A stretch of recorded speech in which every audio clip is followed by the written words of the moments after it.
না দেব না। কে রে তুই? আমি which. Which? Which from where? আমি ইংল্যান্ড থেকে এসেছি। ও, তুই হলি গিয়ে ওই বিলিতি শাকচুন্নি, তাই তো? সেটা আবার কি?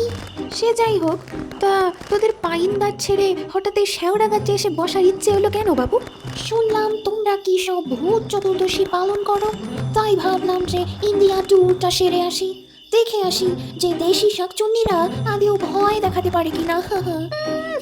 হলো যা, আমার শ্যাওড়া গাছে বসে তুই আমাকেই কি যেন বলে চ্যালেঞ্জ করছিস?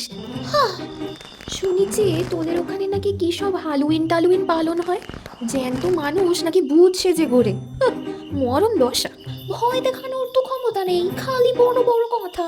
ওই দেখো, নিচ দিয়ে একটা বুড়ি যাচ্ছে, ওকে যে ভয় দেখাতে পারবে সে জিতবে। ও মা, এই তো গাটের মরা, এই বুড়িকে ভয় দেখালে তো পটল তুলবে গা। তাহলে সত্যি কদলি পালার বয়স হয়েছে।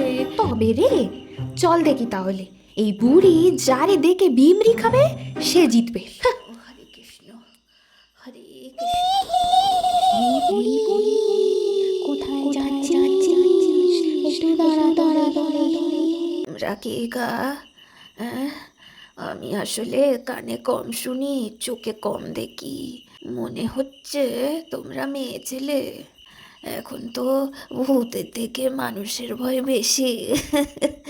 ঘরে চলে যাও, ঘরে চলে যাও, দিনকাল ভালো না। হরে কৃষ্ণ, হরে কৃষ্ণ, হরে কৃষ্ণ।